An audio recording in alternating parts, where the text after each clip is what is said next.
Behind the marble corridors of Ravenscraig Infirmary, one name was only ever spoken in careful whispers.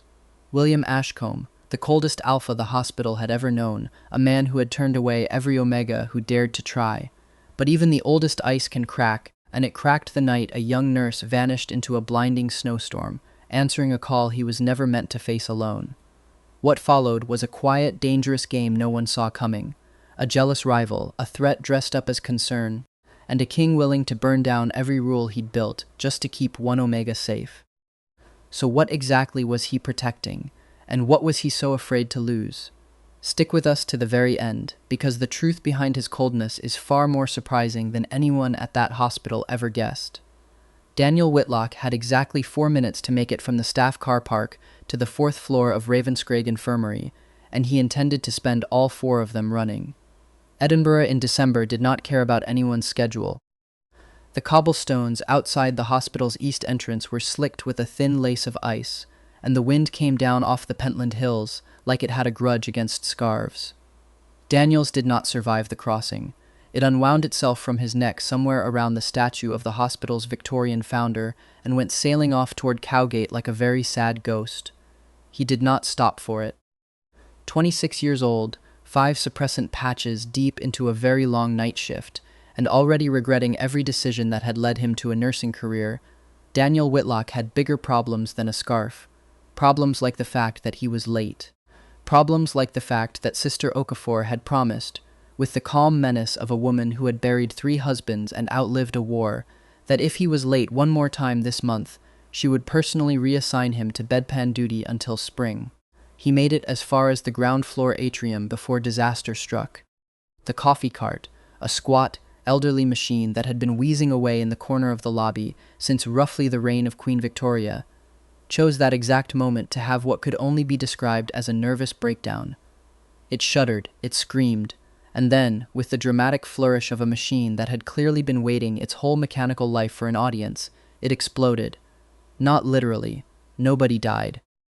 But 4 full carafes of scalding hot filter coffee erupted from its housing in a single triumphant geyser, and Daniel, sprinting, scarfless, coat still half-buttoned, ran directly into the blast radius. He didn't even have time to yell. 1 second, he was a reasonably put-together nurse on his way to a 12-hour shift. The next, he was drenched from collar to waist in lukewarm to scalding Colombian roast, hair plastered flat against his forehead, one shoe squelching with what he desperately hoped was coffee and not something worse. The atrium went very quiet. And then, because the universe apparently ran on a strict comedic schedule, the lift doors on the far side of the lobby chimed open, and out stepped Dr. William Ashcombe. Daniel knew the name before he ever knew the face, because everyone at Ravenscraig knew the name. William Ashcombe, 31 years old, head of trauma surgery, the youngest department chief the hospital had appointed in 40 years, and, according to at least 6 separate nursing station rumor mills, an alpha so aggressively unbothered by omegas that the staff had taken to calling him the Alpha King behind his back. Not because he ruled anything, though he did, in the particular tyrannical way that brilliant surgeons always seem to, but because omegas fell over themselves around him with the same helpless, swooning devotion that peasants might show an actual monarch, and he responded to all of it with the exact same expression, mild, distant boredom, as if the entire concept of romantic interest was a mildly interesting case study he had already diagnosed and filed away. He was, unfortunately, extremely easy to swoon over. Even Daniel, who had sworn off romantic nonsense somewhere around his second failed situationship, could admit that objectively, in a clinical sense, purely as a matter of anatomical observation. Dark hair cropped close at the sides, a jaw that looked like it had been drafted by an architect with a grudge against soft angles, eyes the pale, flat gray of a lock under winter cloud, the kind of eyes that made junior doctors forget entire differential diagnoses mid-sentence. Those eyes landed on Daniel now, standing in the middle of the atrium looking like the tragic aftermath of a coffee-based crime scene, and did not, as Daniel might have hoped, glance away in polite embarrassment. They stared. And then, Daniel would swear on his nursing license that this happened. The corner of William Ashcombe's mouth twitched. "Nurse," William said, in a voice that belonged on a shipping forecast, "you appear to be losing a fight with the beverage station." Daniel looked down at himself. Steam was actually rising off his cardigan. I'm undefeated, actually, technically. The cart got the worse end of it. Something that was almost, nearly, very nearly a laugh moved through William's chest. Daniel saw it more than heard it. A small controlled tremor quickly smothered, before the Alpha King's face resumed its customary glacial calm. Sister Okafor is looking for you, William said. I'd suggest a change of clothes before she finds you looking like that. She does not strike me as a woman who forgives coffee-based tardiness. You know Sister Okafor? Everyone knows Sister Okafor. A pause. William's gaze flicked, almost helplessly, to the dark stain spreading across Daniel's collarbone, and something in his jaw tightened. Not with distaste, Daniel realized with a small, confused jolt, but with something that looked oddly like restraint. You should go, before you catch a chill on top of everything else. And then he was gone, footsteps unhurried and precise against the tile, leaving Daniel standing in a puddle of ruined coffee, with his heart doing something strange and unauthorized in his chest. Well, Daniel thought, wringing out the hem of his cardigan as he squelched toward the locker room. That could have gone worse. He had no idea, yet, how right and how wrong that thought would turn out to be. The locker room smelled like industrial soap and, faintly, of the lavender suppressant patches half the nursing staff wore under their scrubs. Daniel peeled off his ruined cardigan, balled it into a biohazard bag out of sheer spite, and was halfway through pulling on a spare set of scrubs from the lost and found bin when the door banged open. There you are. Priya Desai, senior staff nurse, 29, permanently exhausted in the specific way of someone who had worked 11 night shifts in a row and considered caffeine a personality trait, took one look at him and grimaced. What happened to you? The coffee cart achieved sentience and declared war. And you lost, I lost, Daniel agreed, spectacularly. In front of Dr. Ashcombe, no less. Priya's eyebrows shot toward her hairline. The Alpha King witnessed this? Please don't call him that. Everyone calls him that. Even he calls himself that, I'm fairly sure, in the privacy of his own head, while looking in a mirror and admiring his own bone structure. Priya dropped onto the bench beside him, stealing half his space with the casual entitlement of a woman who had known him since nursing college. So? Did he say anything? Did he look at you? Omegas practically levitate when he walks past, you know. Robert from cardiology fainted in the corridor last month. Fainted, like a Victorian debutante. He told me to change my clothes before Sister Okafor found me. That's basically a marriage proposal. Coming from him. Priya, I'm serious. 3 years I've worked here, and I have never once heard William Ashcombe volunteer an unprompted sentence to anyone who wasn't actively dying on his operating table. You get coffee poured on you and he gives you fashion advice? She narrowed her eyes, and Daniel had the distinct, unwelcome sensation of being diagnosed. You smell different, by the way. I smell like a Colombian export. No, I mean, underneath that. She leaned in, sniffing with the shameless directness only another Omega could get away with, and Daniel swatted her away, cheeks warming. Never mind. Probably just your patch wearing thin. Go redose before you end up broadcasting your whole cycle schedule down the trauma ward. That's not a first meeting story anyone wants to explain to their new boss. Daniel, who had absolutely, definitely, 100% not been thinking about William Ashcombe as anything other than his terrifyingly competent and mildly intimidating department chief, told himself very firmly that Priya was being ridiculous, applied a fresh suppressant patch to the inside of his wrist, and went to find Sister Okafor to explain, with as much dignity as a man in lost and found scrubs could muster, exactly why he was 7 minutes late. He did not think about gray eyes again until nearly 6 hours later, when the storm rolled in and everything went sideways. The call came in at 9:30, garbled through static. A multi-vehicle accident on the A702 out past Fairmile Head, roads already treacherous, more snow forecast within the hour. Ravenscraig's response ambulance was already out on another job. William took one look at the estimated patient count, 4, possibly 5, at least one pediatric, and made the decision that would, in retrospect, change the entire shape of Daniel's life. I'm going out, he told Sister Okafor. I need a nurse who can manage triage in the field. Who's available? Sister Okafor's eyes swept the corridor, landed on Daniel, who had the extremely bad luck of walking past at that exact moment with an armful of charts, and did not so much as blink. Whitlock. He's certified in field triage, and he's not doing anything that can't wait 20 minutes. I have 3 patients. Priya will cover them. Go get your coat, Nurse Whitlock. Actually, Sister Okafor added, glancing him up and down with the weary patience of a woman who had already clocked the scarf-shaped hole in his outerwear situation. Get a better coat. Storage cupboard, second shelf. Tell them I sent you. That was how, 12 minutes later, Daniel found himself crammed into the passenger seat of a hospital response vehicle beside William Ashcombe, snow coming down in thick horizontal sheets against the windscreen, heading directly into the kind of weather that made even seasoned Highlanders mutter about staying indoors. You didn't have to volunteer me, Daniel said, mostly to fill the silence, which had the particular density of a man who did not make small talk as a rule. I didn't volunteer you, Sister Okafor did. A beat. Though I would have asked for you specifically if she hadn't. Daniel turned to look at him properly. Why? You kept your composure this morning. Coffee explosion notwithstanding. The wipers thunked back and forth, clearing brief windows of visibility before the snow swallowed them again. Most people panic under pressure. You made a joke instead. That's a useful trait in the field. So this is a professional compliment. It's an observation. But there it was again, that small, almost imperceptible twitch at the corner of his mouth, gone as quickly as it appeared. Don't let it go to your head, Nurse Whitlock. The accident scene, when they finally reached it, was chaos. Two cars folded into each other at an ugly angle. One driver conscious and shouting, another slumped and silent, a child in the back seat crying in the particular high, thin way that meant frightened but not yet badly hurt, which was, all things considered, the best possible sound to hear at a scene like this.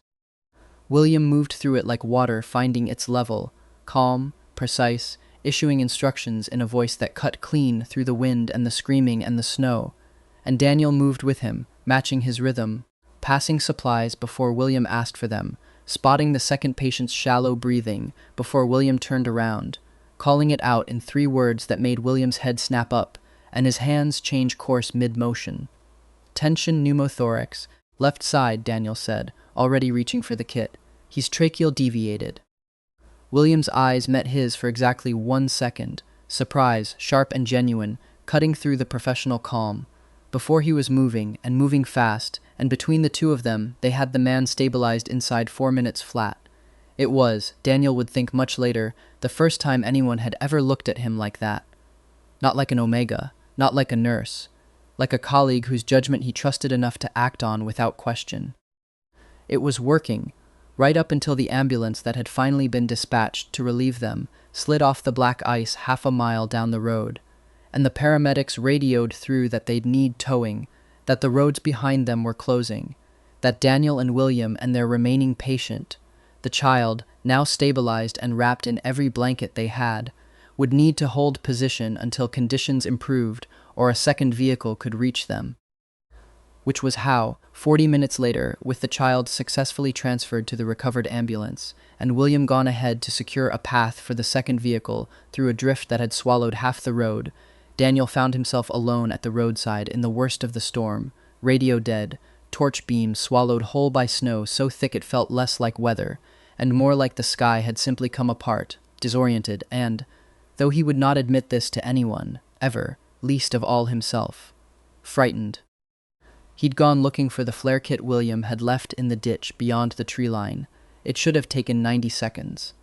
Instead, the world turned white in every direction, the tree line vanished, and Daniel Whitlock, 26 years old, certified in field triage, entirely unequipped to survive a Scottish blizzard on foot, realized, with the particular clarity that comes right before panic, that he no longer had any idea which direction the road was. He called out. The wind ate the sound before it left his mouth. He kept walking, because stopping felt more dangerous than moving, and the cold had gone from an inconvenience to something that lived under his skin, slow and heavy, dragging at his thoughts like wet wool. His suppressant patch, dislodged, he realized dimly, sometime during the chaos of the accident scene, had failed sometime in the last hour, and beneath the numbness he could feel his own scent rising, unguarded, sweet and sharp with fear in a way that Omega instinct screamed at him to hide, except there was no one to hide it from, no one at all, just snow and wind, and the deepening dangerous urge to simply sit down. He didn't remember deciding to sit down. He remembered the snow felt absurdly, almost warm by then, which some distant clinical part of his brain recognized as a very bad sign indeed, and then, cutting through the white, a sound. Not the wind, something else. A low, rolling call, half howl, half something far more purposeful, and beneath it the drumbeat rhythm of something moving fast and low across the snow. Daniel's last clear thought before the world tipped sideways into gray was that the sound was beautiful, in a way that made no sense at all. He woke to warmth. Not the thin, artificial warmth of a hospital blanket, but something denser. A solid heat pressed the length of his back, and underneath his cheek, fur. Actual fur, impossibly soft, white as the snow he'd been buried in, rising and falling with the steady, enormous breathing of something far larger than any dog had a right to be. Daniel's eyes opened slowly. He was lying against the flank of a wolf. A true wolf, not shifted partial like the training videos in his applied biology electives had shown, but fully changed, white-furred and vast, curled protectively around him in the shelter of a rock overhang that blocked the worst of the wind.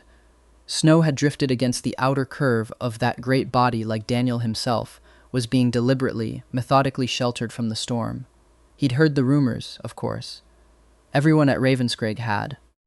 The Alpha King's bloodline carries the old gene, the true shift, vanishingly rare even among alphas, said to run only in a handful of ancient families across the highlands and further north still, families who'd once, centuries ago, actually been called kings for it, back when a white wolf at a chieftain's side meant something close to divine favor.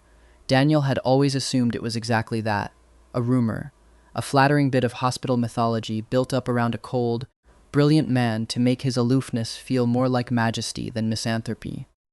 He had not expected to wake up using the actual, literal Alpha King as a pillow. The wolf's head lifted, gray eyes unmistakably, unbearably the same eyes, fixed on him with an intensity that had no business existing in an animal's face, and Daniel felt his heart do something complicated and entirely unauthorized. "William?" His voice came out cracked, half frozen. A low sound, not quite a whine, rumbled in the enormous chest beneath him. Careful, so careful it was almost funny, this vast predator moving like he was made of glass. The wolf shifted, curling tighter, and Daniel felt hot breath stir against his hair as that great head bent down, and with astonishing gentleness, nosed against his throat. Checking his pulse, Daniel realized distantly. Checking, he was still breathing, still warm, still there. "I'm okay," Daniel murmured, and lifted one clumsy, half-frozen hand to rest against white fur, because some instinct older than sense told him that was what the wolf needed to hear, needed to feel, more than words. "I'm okay. You found me." The wolf made a sound Daniel had never heard from any creature before or since, something between a growl and a groan, raw with an emotion too complicated to have a name, and pressed closer still, wrapping himself bodily around Daniel like he intended to personally hold back the entire Scottish winter through sheer stubborn will. They stayed like that until the recovery team's headlights finally cut through the snow, and even then, William did not shift back until the very last possible moment, until paramedics were already reaching for Daniel with warmed blankets, as though some deep animal part of him could not quite trust the world to keep Daniel safe unless he did it himself. When he did change back, folding down out of white fur into pale, snow-dusted skin with the terrifying economy of true shifters, immediately wrapping the emergency blanket someone thrust at him around his own bare shoulders, the first thing William Ashcombe said, in a voice gone rough and low and entirely unlike his usual clinical calm, was, "Don't ever do that again. Get caught in a blizzard? Believe me, it wasn't on my to-do list." "I mean," William said, and here, astonishingly, his composure cracked all the way through, revealing something raw and frightened underneath it, that Daniel suspected almost no one at Ravenscraig had ever been permitted to see, disappear. Don't ever disappear like that again.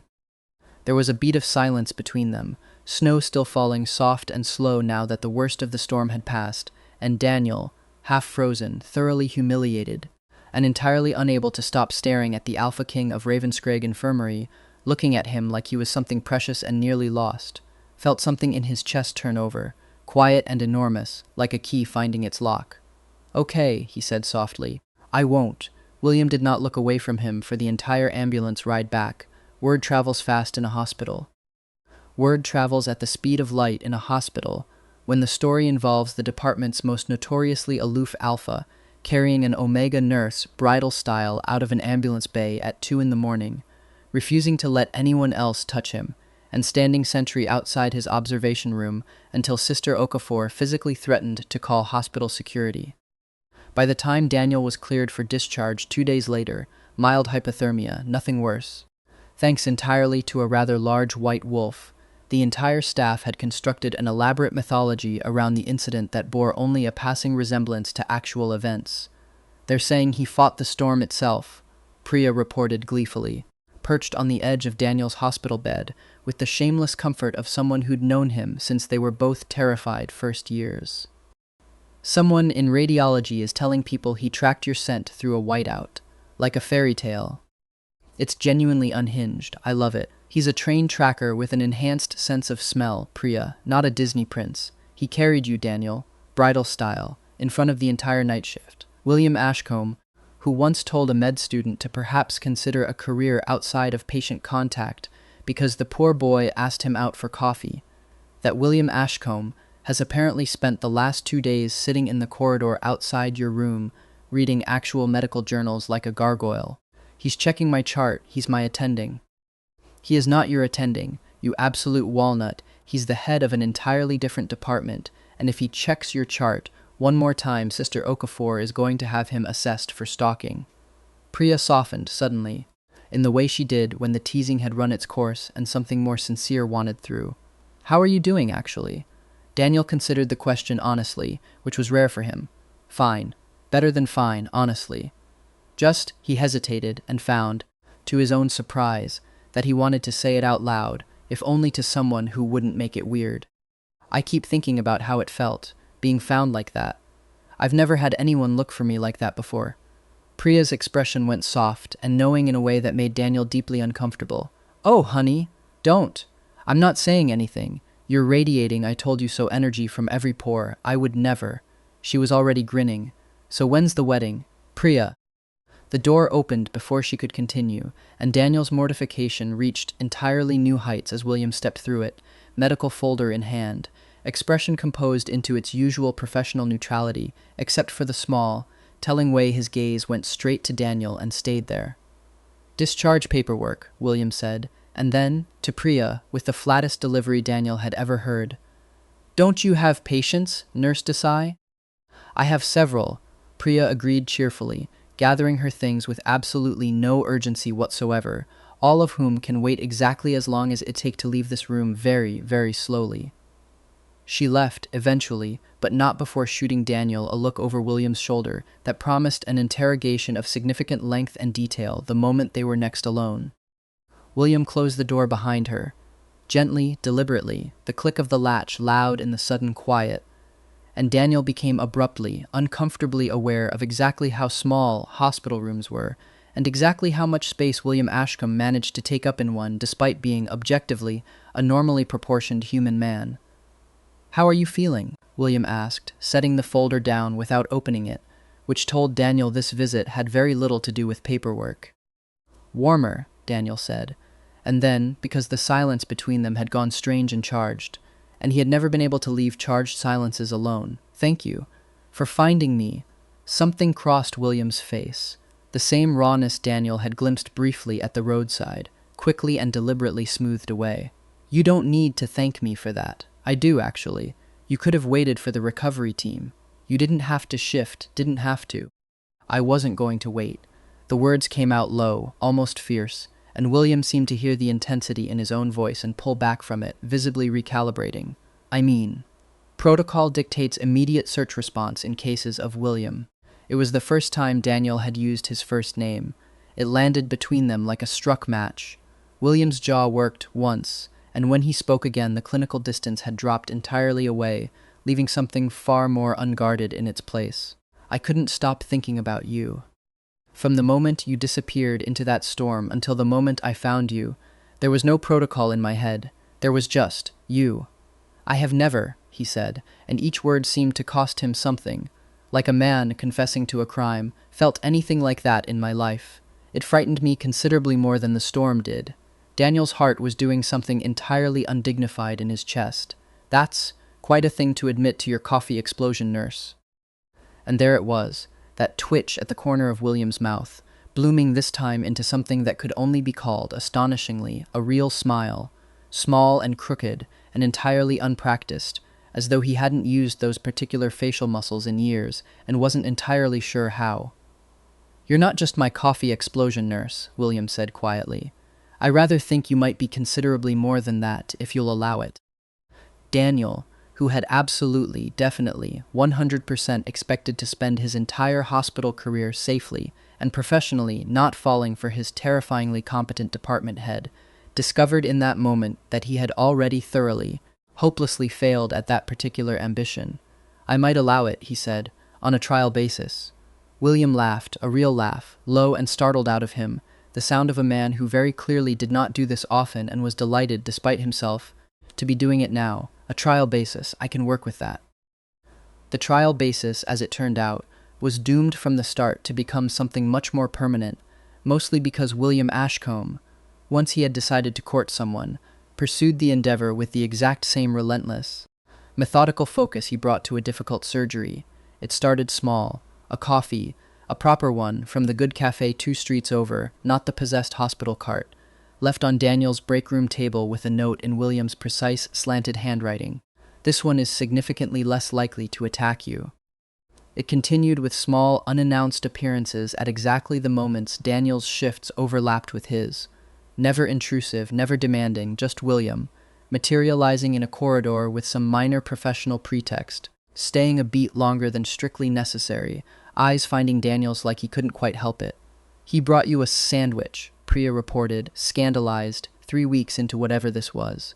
"The Alpha King made you a sandwich, with the crusts cut off. Do you understand what this means?"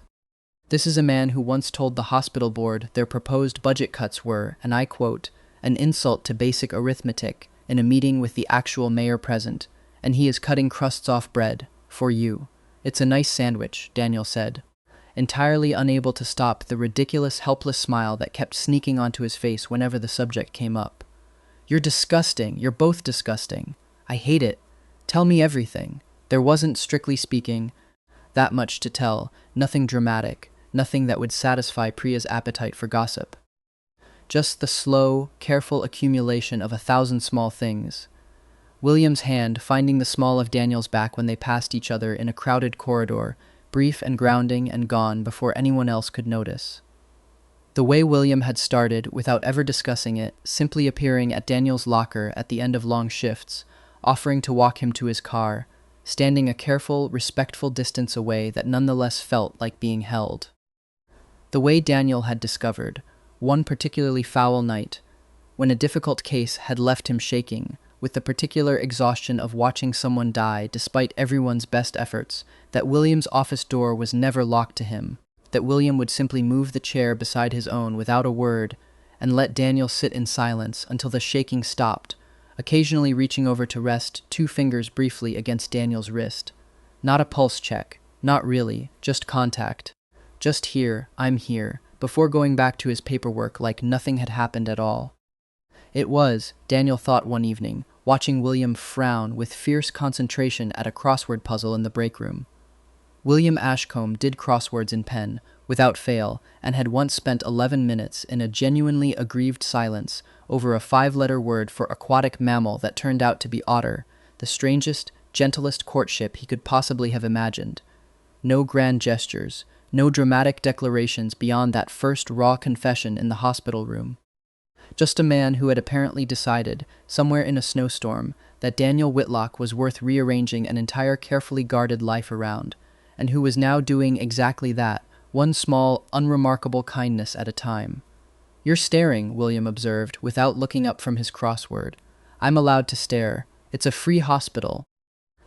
"It's a National Health Service hospital, Daniel. Nothing about it is free," William said, deadpan, and Daniel laughed so hard he nearly fell off the break-room sofa, and William's small, crooked, increasingly less rare smile appeared again, aimed entirely and only at him.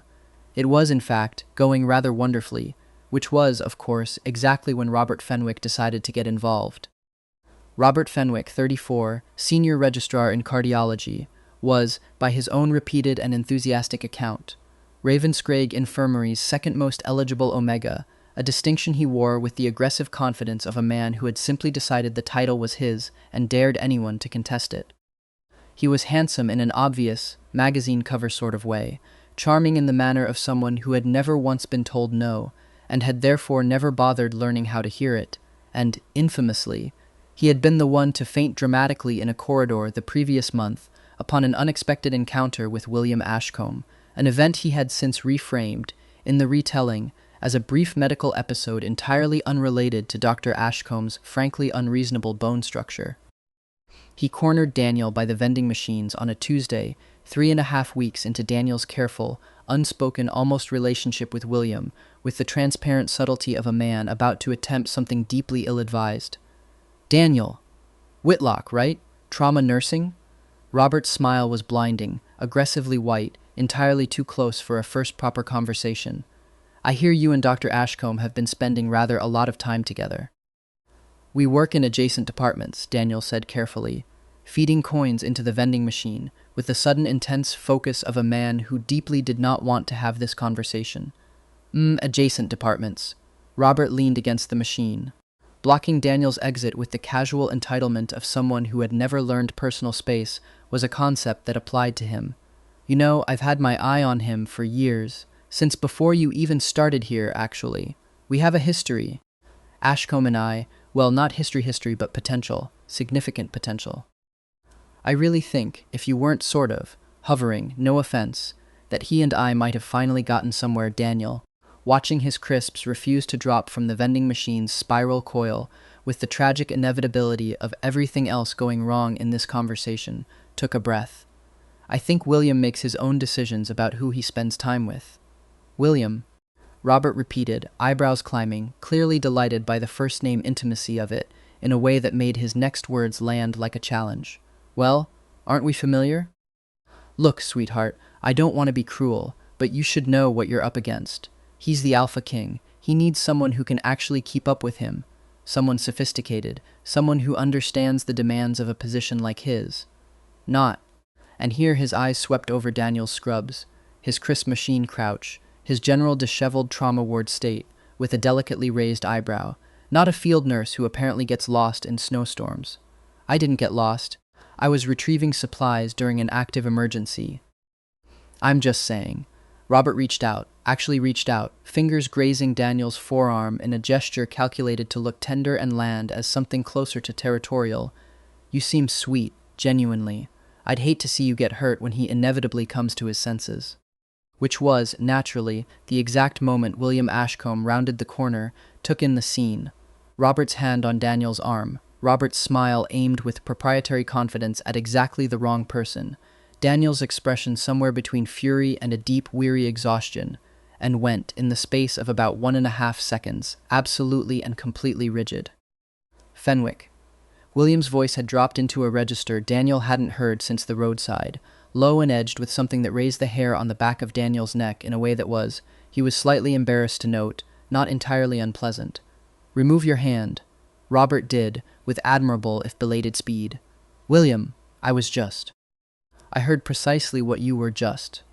William crossed the remaining distance in 4 long strides, and the air around him had gone thick and charged in a way Daniel, despite 3 years of nursing training and a working understanding of alpha pheromone response, had never personally witnessed outside a textbook. It wasn't aggressive, exactly. It was something closer to a wall going up, a line being drawn, absolute and immovable. Daniel is not sweet. He is not a consolation prize for a man who cannot take a hint the size of Arthur's seat. And he most certainly does not require your assessment of his suitability. I know precisely what you meant, William said, and I would strongly suggest you never mean it again in his vicinity. Robert, to his very limited credit, seemed to finally grasp the scale of the miscalculation he'd just made, and made a swift, undignified retreat toward cardiology, muttering something about a page he definitely hadn't received. The silence that followed his departure stretched a beat too long, charged with something Daniel recognized, with some surprise, as pure and uncomplicated jealousy, radiating off William in waves he was clearly trying, and largely failing, to rein back in. You didn't need to do that, Daniel said eventually, fighting a smile. I had it handled, I know. William's jaw was still tight, I couldn't help it. The idea of him touching you. He stopped himself, visibly frustrated by his own reaction, and dragged a hand through his hair, uncharacteristically flustered. "This is not how I intended to behave. I had rather planned on being far more composed about all of this." "About what, exactly?" "About you," William said, with the particular helpless honesty of a man who had run out of ways to avoid saying the thing directly. "About how thoroughly you have dismantled every careful boundary I have spent a decade constructing, using nothing but a ruined cardigan and an extremely poor sense of direction in a blizzard." Daniel, despite the vending machine still holding his crisps hostage, despite Robert Fenwick's lingering, ridiculous cologne, despite the entire absurd chain of events that had somehow led him here, laughed, delighted and disarmed in equal measure. "Are you saying I'm dangerous, Dr. Ashcombe?" "I am saying," William said, closing the last of the distance between them, close enough now that Daniel could see the individual flecks of darker gray scattered through those pale eyes, close enough that his voice dropped to something meant only for the two of them, "that I have never once, in 31 years, wanted anything the way I want to kiss you right now, in a hospital corridor, next to a vending machine, in full view of the entire nursing station." The nursing station, as it happened, was watching with rapt, undisguised attention. "Well," Daniel breathed, "far be it from me to disappoint an audience." William kissed him. Finally, properly, weeks of careful restraint dissolving in an instant, and somewhere behind them, quite audibly, Priya Desai whooped loud enough to be heard 3 departments over, and the vending machine, with excellent comedic timing, chose that exact moment to release Daniel's crisps with a loud, echoing thunk. Neither of them broke apart to check. Things were, for a golden stretch of 6 weeks, extraordinarily good. William courted Daniel with the same terrifying thoroughness he applied to surgery. Texts in the mornings that ranged from clinically precise weather warnings, "Black ice reported on the A701, take the ring road," to, increasingly, small unguarded admissions he clearly hadn't planned to send. "I find myself thinking of you at inconvenient professional moments. This is new information about myself that I am still processing." He learned, with the focus of a man memorizing an anatomy textbook, every one of Daniel's small preferences, the specific brand of tea he liked, the exact volume at which the ward radio became unbearable to him, the particular way he needed to be held, firm and grounding rather than soft after a bad shift. Then Marcus Kellerman arrived, and everything golden about that stretch developed a very sharp edge. Marcus was new to the board, appointed, with unsettling speed, to oversee a departmental efficiency review that seemed, on closer inspection, mostly concerned with undermining William's authority over trauma surgery and consolidating something closer to personal control over hospital resources. He was an alpha of the old, entitled sort, the kind who had built his career on the assumption that charm and lineage could substitute for competence, and he took an immediate proprietary interest in Daniel that had nothing whatsoever to do with medicine. "Nurse Whitlock," he said, cornering Daniel in the records office on a quiet Thursday evening, with none of Robert Fenwick's clumsy, harmless bluster and all of a much colder calculation instead. "I understand you're the reason our esteemed department head has been so distracted lately." "I really couldn't say," Daniel said, keeping his voice level, instincts prickling in a way Robert had never quite triggered. "No need for modesty. It's rather the talk of the board, you know." William Ashcombe, softened by an Omega nurse of no particular family, no particular connections. It does raise questions about his judgment. Questions I intend to bring up at the next review. Marcus's smile didn't reach his eyes. "It would be a shame if his personal attachments cost him the department he's worked so hard to build. Wouldn't it be simpler for everyone if you removed yourself from the equation? I could see to it you were transferred somewhere more suited to your talents, somewhere quiet, somewhere far from all this unpleasant scrutiny." The threat, dressed up in the polite language of institutional concern, was unmistakable, and Daniel felt something cold settle low in his stomach that had nothing to do with any blizzard. "I think," Daniel said very evenly, "you should discuss William's department with William, not with me." "Oh, I intend to." Marcus's eyes swept over him with the same proprietary contempt Robert had shown, minus any of the redeeming clumsiness. "I simply wanted to give you the courtesy of a warning first. Alphas like Ashcombe, old bloodlines, true shifters, the genuine article, they don't stay soft forever, Nurse Whitlock. Sooner or later the board will remind him what actually matters, and I'd rather you weren't standing in the way when that happens.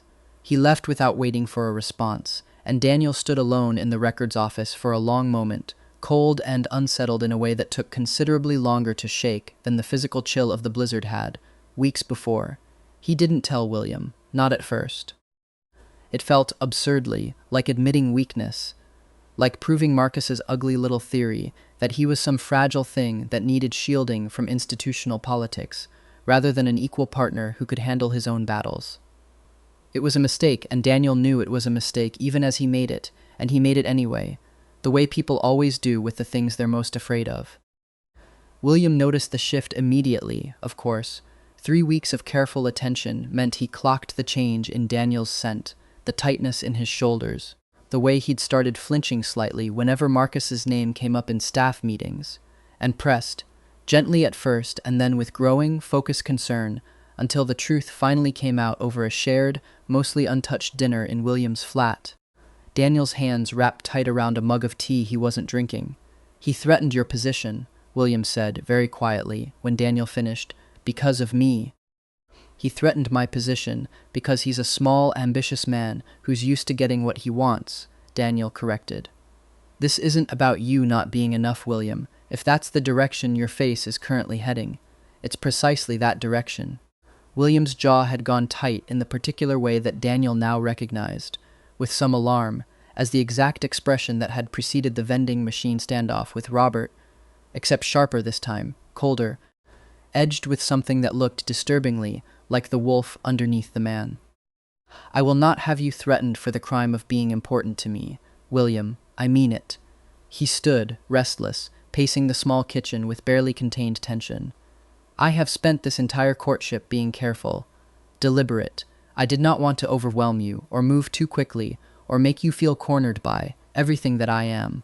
But I will not sit quietly while a man like Marcus Kellerman uses my own affection for you as a weapon against your career."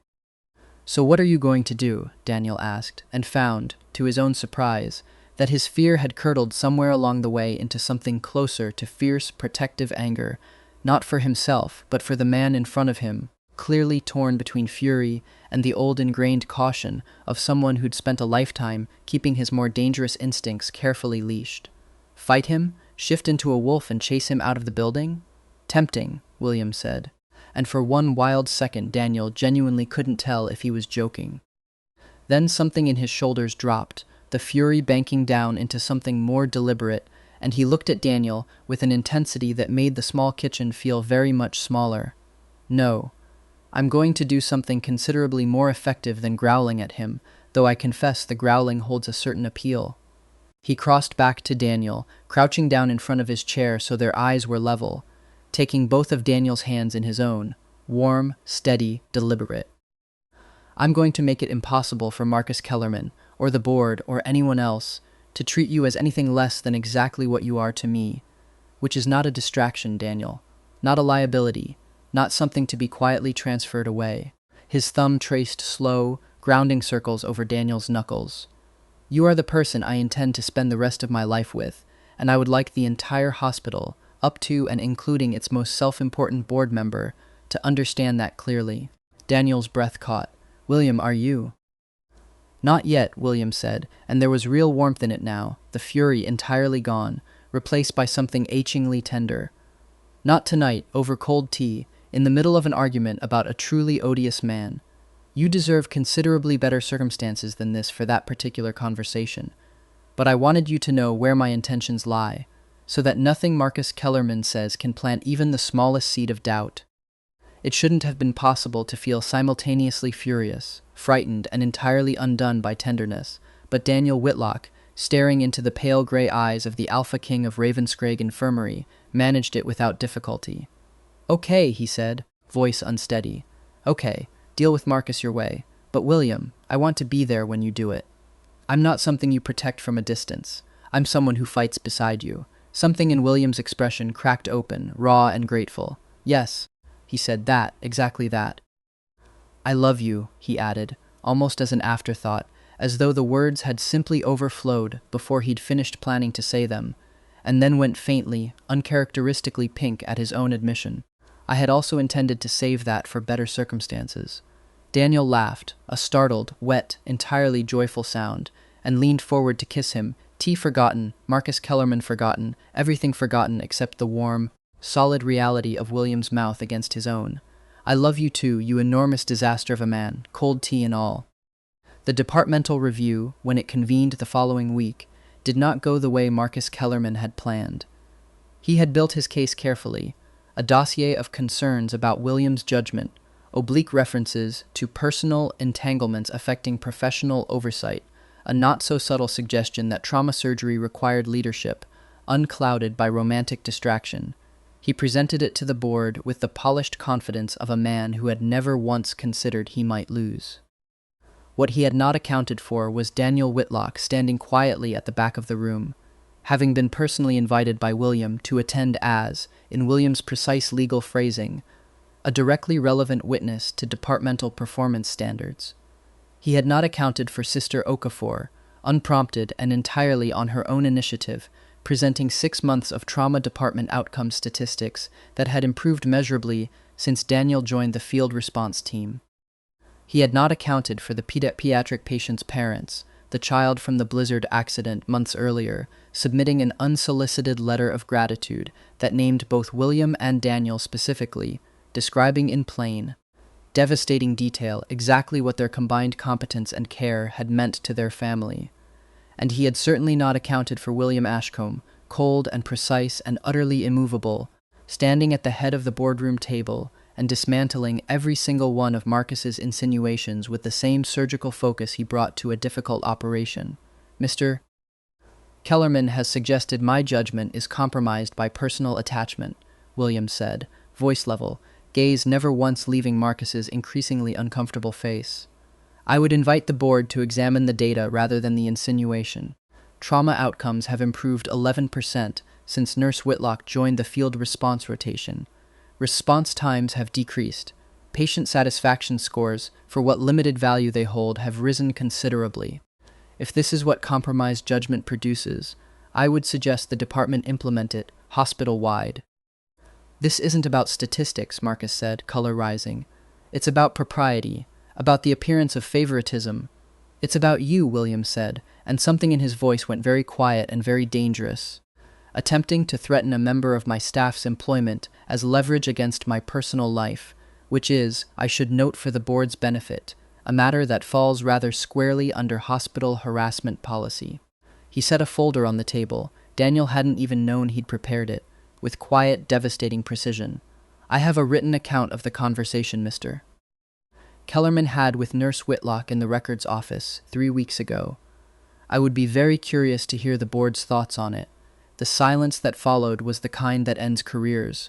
Marcus Kellerman did not survive the remainder of that meeting with his position intact, and by the following week, his desk had been quietly cleared, his review indefinitely suspended, his ambitions toward William's department reduced to a footnote in hospital gossip that would, within a month, be entirely eclipsed by a much happier piece of news. William took him back to the roadside where it had all begun, not literally the exact spot. That would have been, William noted dryly, considerably too on the nose, even for me, but close enough, a quiet overlook above the Pentland Hills, the same range of hills that had sent that ferocious storm rolling down on them nearly 8 months earlier. Now soft and green under a clear spring sky, the kind of vivid, impossible blue that only ever seemed to happen in Scotland after a very long, very grey winter. You brought me hiking, Daniel said, taking in the view, in nice trousers. I would like it on record that I protested this footwear choice at the time. You did, extensively. I noted your protest and proceeded regardless, because I had a plan, and the plan required a view. William, entirely uncharacteristically, seemed nervous, a state Daniel had witnessed perhaps 3 times in the entire duration of their relationship, and each time had found devastatingly endearing. I wanted to bring you back here. Not to the exact spot, as previously discussed, because I do not wish our engagement story to open with, and then I nearly died of hypothermia, but close enough that you'd understand the significance. William, are you? Let me finish, please. I have been rehearsing this for a rather embarrassing amount of time. He took a steadying breath, and Daniel watched, heart hammering, as the alpha king of Ravenscraig Infirmary, brilliant, aloof, terrifying to junior doctors and hospital board members alike, knelt down on the damp spring grass in his very nice trousers, entirely without regard for the state they'd end up in, and produced a small velvet box that he must have been carrying, with excruciating patience, for some considerable time. 8 months ago, William said, voice steady despite everything else about him trembling slightly with the effort of it, I found you nearly frozen in a snowstorm, and something in me that I had kept very carefully leashed for 31 years simply broke free. I have never, before you, wanted to be known the way I want you to know me. I have never wanted to protect something the way I want to protect you. And I have never, not once in my entire life, felt as thoroughly and completely myself as I do standing next to you, ruined trousers and all. He opened the box, revealing a simple, elegant ring. Silver, Daniel would learn later, deliberately chosen to echo the exact pale gray of William's eyes. Daniel Whitlock, will you marry me? Will you let me spend the rest of my considerably improved life making sure you are never cold, or frightened, or alone in a storm again? Daniel, laughing and crying in roughly equal measure, entirely unable to form a coherent sentence for several long seconds, finally managed. Yes, obviously yes, you enormous ridiculous man, get up before you ruin those trousers any further. Too late for the trousers, William said, sliding the ring onto Daniel's finger with hands that were, Daniel noted with fierce delight, actually shaking. Entirely, completely too late. He stood and kissed Daniel there on the hillside with the whole soft green spring spread out beneath them, and somewhere in the distance, entirely unprompted and unnecessary but deeply, perfectly fitting, a wolf, not William, some ordinary wild creature going about its own ordinary business on the hillside, let out a long, distant howl that carried across the valley like the world itself was applauding. Show off, Daniel murmured against his mouth. That wasn't me, I know. But you'd have done the exact same thing, given the chance. William's laugh, warm and unguarded and entirely his own, was answer enough. The house, a converted stone cottage 20 minutes outside Edinburgh, chosen specifically for its proximity to the hospital and its entirely impractical, wonderful garden, smelled like burnt toast at 7 in the morning, which was by now an entirely predictable Sunday occurrence. You've done it again, Daniel called from the bedroom, following the smell downstairs in yesterday's t-shirt and an expression of long-suffering fondness. The toaster is defective, came William's voice from the kitchen, with the flat, wounded dignity of a man who had, in the previous 18 months of marriage, personally destroyed no fewer than 4 toasters, and remained absolutely convinced each failure was the appliance's fault rather than his own.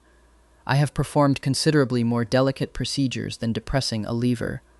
I do not understand the persistent malfunction. The malfunction, Daniel said, arriving in the kitchen doorway to find his husband, a fact that still occasionally made Daniel's chest go warm and disbelieving even now, glaring at a smoking toaster with the exact same razor focus he brought to actual surgery. Is that you keep setting it to the darkest setting because you get distracted reading the crossword and forget it's toasting at all?